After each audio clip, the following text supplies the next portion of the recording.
রথযাত্রার দিন কাছে, তাই রানী রাজাকে বললে, চলো রথ দেখতে যাই। রাজা বললে, আচ্ছা।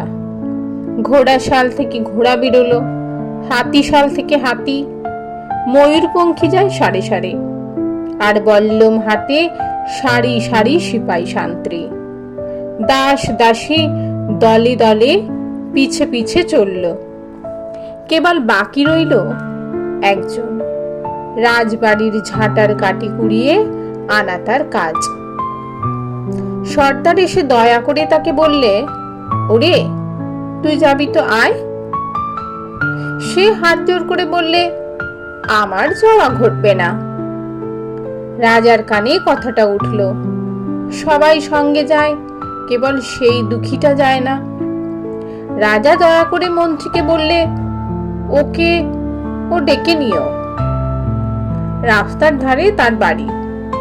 হাতি যখন সেইখানে পৌঁছলো, মন্ত্রী তাকে ডেকে বললে, ওরে দুঃখী, ঠাকুর দেখবি, চল। সে হাত জোর করে বললে, কত চলবো, ঠাকুর দুয়ার পর্যন্ত পৌঁছই এমন সাধ্য কি আমার আছে? মন্ত্রী বললে, ভয় কি রে, তোর রাজার সঙ্গে চলবি।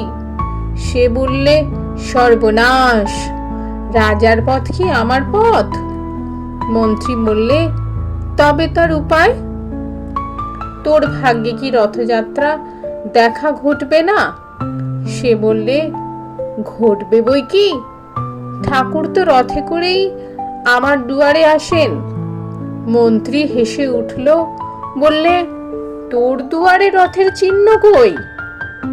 দুঃখী বললে, তিনি সে আসেন পুষ্পক রথে। মন্ত্রী বললে, কই রে সেই রথ? দুঃখী দেখিয়ে দিলে, তার দুয়ারের দুই পাশে দুটি সূর্যমুখী ফুটে আছে।